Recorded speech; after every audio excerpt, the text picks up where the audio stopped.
Ryan Stanton here with ACEP Frontline, and today a special primer for ACEP25 in Salt Lake City, and it's all the talk for emergency medicine and for entertainment, and that is the PITT, and they will be our special guest at Scientific Assembly this year, but joined today by two physicians, as active physicians, Dr. Mel Herbert and Dr. Joe Sachs. And you know, the interesting thing here is when this show came out, of course, everybody talks about all these prior shows that have been out and the things that are there and how realistic, and looking at certain ones where the intro has the chest x-ray backwards unless they have dextrocardia, all of those types of things. But you all decided to apparently invest, because when I hear about the show and I see the show, everybody says, wow, that is the closest to what I do that a show has ever done. Now, it may take 6 months of my life in emergency medicine and turn it into one 14-hour shift, but it's more realistic. So dive into designing this show and why it is so realistic and where others in the past may have failed. Sure. Well, first of all, thank you, Ryan, for having us on your podcast and for the kind invitation of ACEP to join the Scientific Assembly in Salt Lake City. We're very excited to share behind-the-scenes details of how the sausage is made for the PITT. And the first thing that comes to mind is that I had a meeting with executive producers John Wells, Scott Gemmell, writer, and Noah Wiley early on when this was just a concept. And they said, what's different in emergency medicine in 2024? And I said, everything. And if you really want to be accurate, we're going to have to show a waiting room full of over 100 patients. We're going to have to see boarding patients on every wall. We're going to have to see angry patients. We're going to have to see violence against healthcare worker. We're going to have to see waiting room medicine, and we're going to have to see the struggle and the trauma of PTSD relating to COVID. And they embraced it, and they said, let's do it real. And we started for real with our production designer, for whom I bought the ACEP Designing Emergency Department book, which has blueprints of all of the state-of-the-art emergency departments, and she really took that and ran with it.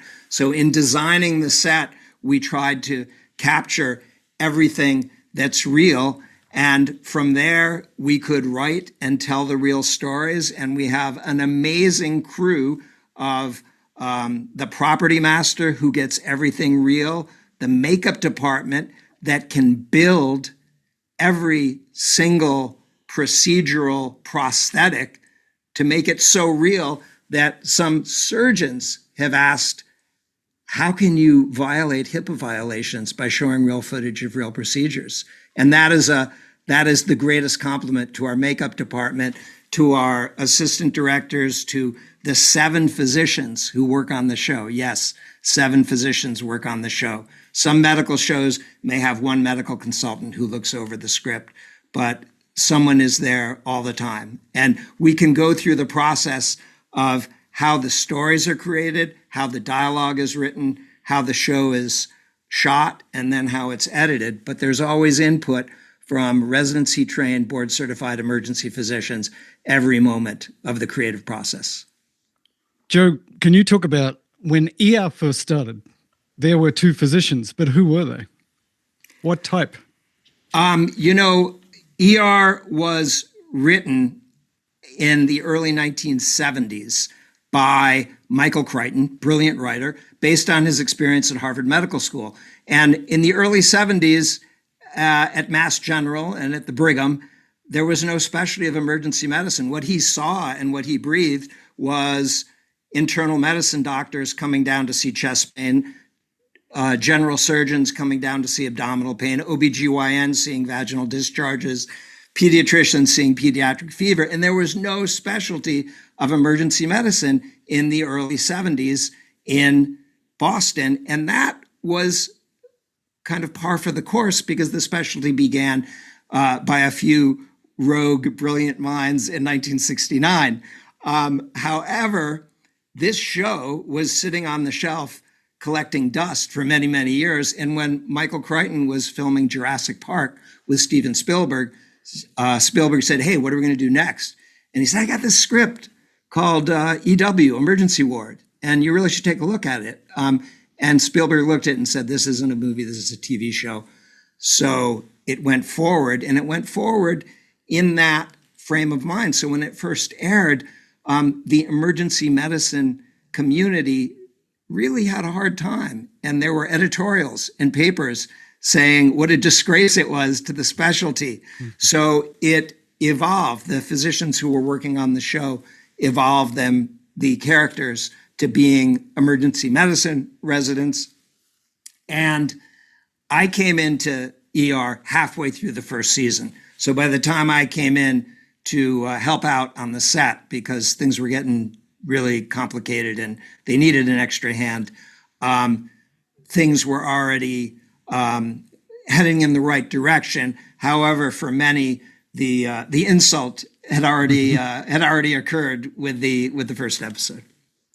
We see the evolution. Emergency ward goes through, gets the physicians involved. You mentioned the 7 physicians here. Dr. Herbert, you are one of those as well, assisting with the expertise, writing those types of things. Give us your viewpoint from emergency medicine stepping into this world. I know it's not your first time at all by any stretch, and of course your leadership and entrepreneurship with things outside the traditional 4 walls of emergency medicine is well known among our EM community. So talk about that with diving into the PITT as an emergency physician, knowing that it's going to be judged and viewed by thousands of emergency physicians around the country and around the world. Well, the story here is really interesting. So Joe is the leader of the band. I mean, the PITT is as good as it is because of him and blowing smoke up his ass. But it's true. He works tirelessly on this and brings the rest of us in to help out. But if it's realistic, it's because of Joe. Because it is different, the world of practicing emergency medicine and doing a show about emergency medicine. And I'm still a newbie at this. I'm just in the writing with the writers, and I don't know what the hell I'm doing. So Joe can say, Mel, tell us about preeclampsia. I can tell you about preeclampsia. And then I'll say, okay, now help me write a scene where there's somebody with preeclampsia. And I'll write it, and he's like, this is fucking terrible. It doesn't work like that. You can't do it like that. So I don't say that. I say that in a very polite mentorship way. Yeah, sure. But Joe is actually teaching sort of a film course to 7 ER docs. It's a very different thing, and it is so realistic, but it has to also play for TV. And so what I've learned is it's an amazing process to watch. There's not a story. Then the writers start coming up with a story. And then we start talking about the medical cases, and then we lay in the medical cases. And then Joe shows us how to make that more realistic.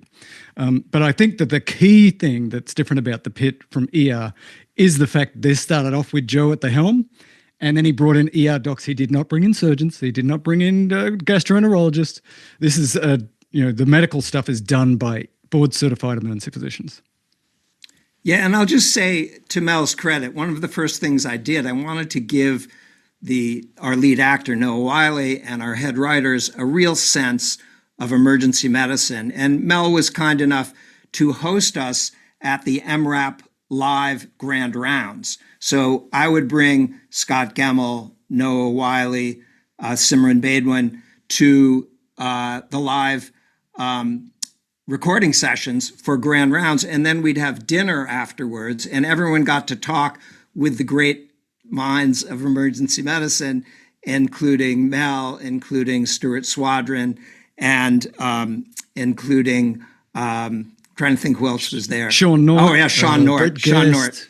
Yeah, Sean Nort, brilliant toxicologist who helped so well. So I think that flavor and that appreciation, and even for Noah, hearing the strengths, but also the challenges, including the psychosocial challenges of emergency medicine in 2024. So give us a little breakdown. Dr. Herbert, you talk about it. Dr. Sachs, you've gone into it as well. It's the dichotomy of medicine and science in art and entertainment. And typically those have lived separately. And, many things that you watch interestingly, when I heard you all were coming to Scientific Assembly, I was just watching another show, and the first thing they did was defibrillate asystole. And I was like, all right, so there at some point somebody's like, yeah, close enough. 99.99% of people aren't going to catch that. Whatever that may be, kind of dive into a little bit of the importance of bringing those two worlds together and the challenge of turning science into entertainment in a way that allows you to tell the story, but also stick with what the essence of emergency medicine really is. Yeah, I'll take that. I mean, we start with the dramatic needs of the characters. It's about drama. It's about entertainment. And from the drama and from what's going to play out in the scene, comedy, conflict, undermining someone's authority, we then find the medical case that fits. And the well of medical cases from 30 years of experience in a trauma center, from 30 years of MRAP, from current journals, from having dinners with current UCLA emergency medicine residents, nurses, expert briefings, we find the right story that fits. If you want me to give one example, I'm happy to give that. So we know Dr. Robbie has terrible PTSD, and it's the anniversary of the COVID death of his mentor, his beloved mentor, died during COVID while on ECMO. Robbie was participating in his care, and he's never dealt with all those feelings, stress, psychological aftermath. Chief fourth-year resident Frank Langdon is the golden boy. And to show how excellent he is as a teacher is something that we wanted to show because he was going to have a fall from grace. So in the well of medical stories was an old story about something called Twiddler's syndrome, where an old demented person would spin their pacemaker around and disconnect the leads. And also in interviewing doctors from Pittsburgh, we discovered the story of the Freedom House Ambulance Service. And the Freedom House Ambulance Service is the most amazing story in emergency medicine, pre-hospital care, that Peter Safar, the inventor of CPR, felt that he could train anyone to provide advanced life support in the field. And he took high school dropouts from Black neighborhoods in Pittsburgh who were not getting good care and trained them all to intubate, defibrillate, start IVs, and do what we would consider ALS now. And it was crazy successful. It was so successful that the city of Pittsburgh took it over, fired all those medics and hired white medics in their place. So this is a story that no one really knew about. So I was able to take all of these things into a story about an elderly, demented Black man who came in with a heart rate of 30, baseline dementia, a little more confused. Langdon gets to show his skills as a teacher when he puts in a transvenous pacemaker. Robbie, as the elderly gentleman, gets paced, gets more blood flow to his brain. He's saying things that you think that only someone with a medical background would know. And his son comes in and says that he was one of the original medics with the Freedom House ambulance. In fact, he was taught by Dr. Adamson, Robbie's mentor. So they have this moment where he looks around and he says, yeah, I know where I am. Is Dr. Adamson working today? And he doesn't know that Adamson has died. So Robbie and he have to have a very emotional discussion for Robbie that Adamson died. And the elderly Black man says, he was such a great teacher. Every time I did something right, it was like he was on my shoulder telling me what to do. And for Robbie, as for many of us who have great mentors, that's the case. So it turned into a very emotional scene. It serviced the dramatic needs of the character, but in a very state-of-the-art, accurate way that emergency providers can relate to. So Dr. Herbert, Dr. Sachs gives us the creative, and I remember that one because being EMS and EM boarded, that one coming out was because I remember the kind of visceral impact it had on the healthcare community, especially in that region, but across the country when that story and theme and that plot line came through. And you talked about building that dramatic story and then filling it in. Dr. Herbert, when you are kind of in these rooms now, kind of in this setting, and you're very creative anyway. I mean, you're probably somebody who would be seen on much more of that creative thinking aspect of emergency medicine. When you're in there, in the mindset of an emergency physician, what's it like to hear the drama, and how do you come up with the idea of saying, this is the case that's going to fit that position? Yeah, I think it's something that most emergency physicians could do, because what happens is the writers are so amazing and they're so good at what they do, but they don't know any medicine. So a lot of the time they're like, well, we want to do something crazy, and Joe and I actually have to temper it and like, I'm sorry, that just doesn't happen like that, because they've been brought up on TV. They want to do some crazy things. So a lot of it is simply about just grounding, and it's like, no, I know you want to do that, and that would be good TV, but it's not this TV. This is supposed to be as real as possible. So it's mostly about just having worked in a trauma center for 30 years, and Joe's worked in a trauma center for 30 years and seen so many patients, to say that's just not how it is. So a lot of it is actually not about coming up with the cases. The cases are really easy. It's about getting the writers to come on board with like, let's do the drama around this real case, because what you're talking about is kind of Grey's Anatomy silliness. What's amazing is, just talking about that case, got me thinking about, especially referencing Dr. Robbie and COVID. It reminds me of my last World War II intact patient that I saw right in the back end of COVID. It wasn't even back end of COVID. It was late 2020, early 21. And he was 96 years old, and he comes in and he's got COVID. And I said, sir, we probably need to admit you to the hospital. So this would have been late 2020. And he looked at me dead in the eye. He told me everything. He was a paratrooper. He was D-Day, landed in Normandy. And he looked me square in the eye and he says, son, if Hitler couldn't kill me, this damn virus isn't either. You're sending me home. And I sent the guy home, and then interestingly, I saw him 6 months later for an unrelated complaint, and so he made it. And those stories, just hearing both of you about the interesting drama and realities of emergency medicine, you're right. We all have these stories. It's just, Dr. Sachs, you and your team, and Dr. Herbert, with your input, are better at putting it into a way that the rest of the world can be entertained. That being said, there's always one thing that falls short. And there's one that emergency physicians have caught on to, and we talked about it a little bit before we got started, but you mentioned 3 ways that the show falls short. So everything it's the closest to real emergency medicine that we've had, but where are you falling short? There are 3 things that we fail at. Number 1 is showing people charting for 4 hours of their shift, because that would be very boring.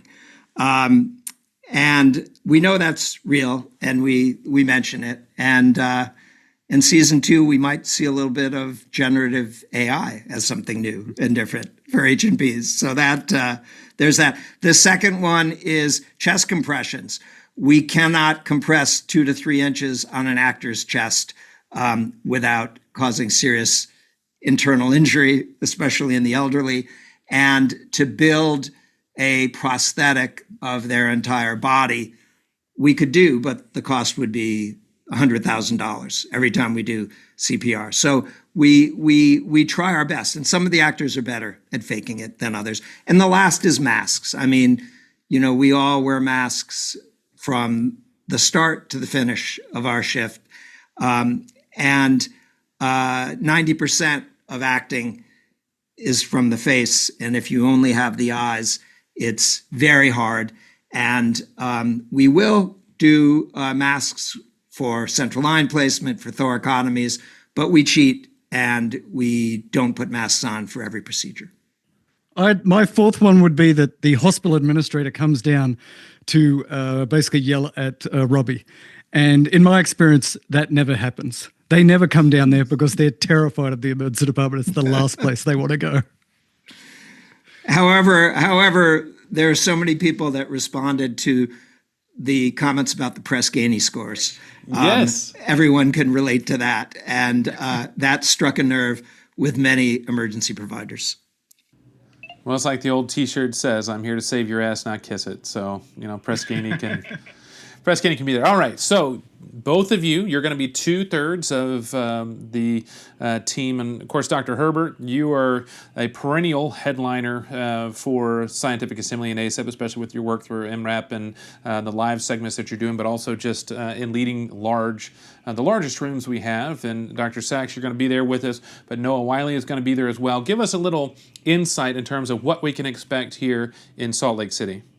Well, I think we'll probably just go through the whole process from building the set to creating stories to bringing the stories to life, the amount of work that goes in just to prep one episode. And then, there are 3 writers. We'll talk about season 2 right now. There are 3 writers helping the non-medical writers with their technical scenes. So that's me, that's Mel, and that's also Dr. Greg Moran, who was the chief of emergency medicine at Olive UCLA Medical Center, also board certified in infectious disease, a brilliant teacher and physician. And then on set, we have 4 physicians because the amount of work that goes into prepping an episode and then filming an episode is so monumental that each of them does every 4th episode so they have time for their clinical practice. So that would be Fred Einesman, Lizzie Ferreira, Jake Lentz, and Ariel Wu, who's just finishing her chief residency in emergency medicine at UCLA. But every 45-minute episode takes 9 days of filming, 9 days of filming, 12 hours a day. So that's the amount of time that goes into it. And the amount of work to get all the props, get all the special effects, get all the makeup effects ready to go on the day, to teach, to rehearse with the actors and make it all look right is just monumental. So we'll go through the whole process, including the editing and post-production, visual effects, and we'll just get a sense of what goes into this whole process. Dr. Herbert, what do you see as the expectation for Salt Lake City 25 with ACEP 25? We got a bunch of headliners coming in, so I'm pretty excited about it. It's a new location for us. Thank you, Dallas, for tearing down the convention center and giving us an opportunity to see a new place. So give us your thoughts and kind of what you expect once you're in front of this crowd of thousands of emergency physicians at this discussion. Well, first of all, I expect them all to be wowed by Noah. Noah is such an emergency physician who is not board certified. A lot of people went into emergency medicine because of Noah, and I was already in training. I was a chief resident when ER started, but I can tell you, as soon as that show hit the air, the number and the quality of candidates skyrocketed. So a lot of people grew up watching Noah, so they're going to want to see Noah. So that's going to be a big deal. A lot of people have heard about Joe Sachs, but because of the work he does, he's much more famous in Hollywood than he is in emergency medicine. So people are going to see more of Joe, even though he's well known. He's made the show so good that everybody's going to want to talk to Joe about it because it's so good, and Joe works so hard. I got to say that, and people ask me about this all the time, Noah Wiley is a great guy. He is a good human being, and he really does care about emergency medicine. He came back and did this because so many docs came to him and said, "We are hurting. Is there any chance that you could do a show like this again?" And so Joe and him and John Wells and Scott sort of got together and created this thing. But he really cares, and I think that's what a lot of emergency physicians want to know. Like, who is this guy? Is he fake or is he for real? He's for real. And just to state again how hard he works and how hard Joe works. Joe's like, "Mel, do you want to learn how to do this part and this part of production? And I could teach you how to do it." It's like, "No, I don't want to learn how to do that because I never want to work as hard as you." It's crazy. These guys are working so hard, and there was such a little break between the first season and the second season. I'm a bit worried about them. It's like as soon as it became a hit, the big fellas with all the money, it's like, go again, make it again. And they really had no break. So I'm a bit worried about them. I don't want them to burn out. like the rest of emergency medicine. Noah works so hard. He's a writer. He wrote wonderful episodes last year. He's an executive producer and he's an actor, and he is so in demand doing publicity and press for the show, preparing for 12 hours a day. And, he's in almost every scene every day. And his ability to memorize 10 pages of dialogue every day is absolutely remarkable. If anyone saw the preparation for the mass casualty event, when he gathers the troops and he literally gives a 4-minute speech to the troops about what to expect, how it's going to run, and showing and demonstrating the entire triage process, that was such an accomplishment. And he did it with heart, with intelligence, and you could really get the sense that this is a guy who's prepared and knows what he's doing. Well, the good news is he's going to be in a room full of thousands of emergency physicians as emergency physicians, so you'll be in great hands, and it'll be the safest environment that Noah Wiley has ever been in his entire life in terms of who we have there, and we look forward to, and I look forward to our follow-up discussion that we're going to have. And we really look forward to having you guys there, talking with Dr. Mel Herbert and Dr. Joe Sachs from the PITT, 2/3 of the group that will be with us at Scientific Assembly at ACEP25 in Salt Lake City. You can jump in now. If you are not registered, you can register. You can use the promo code Frontline and get $100 off your registration. Register now. I hear that's limited, but I guarantee if you listen to this podcast and you register because of this podcast with Frontline, we're going to give you that $100 off. So we look forward to having everybody there. And gentlemen, thank you so much for setting aside time. I know you are both super busy, and I appreciate it. Thank you, Ryan. It's been a pleasure. Thanks, Ryan. It's awesome. Hope to see everybody there. We're also putting on a little MRAP show as well, so come to that as well. Oh, absolutely. And I don't know that you have to advertise your MRAP episodes and live segments because those are immediate draw. And I think I remember I had one session that I was teaching that went against one of your sessions, and so I didn't even bring anything because I knew it was just going to be, and I was going to be alone, and so it was all great. But look forward to everybody being there. Looking forward to you all being there. Contact me, rstanton@acep.org, rstanton@acep.org. Make sure that you are subscribed to the podcast on whatever platform you enjoy. And until next time, I'm Dr. Ryan Stanton, and this has been some ACEP Frontline.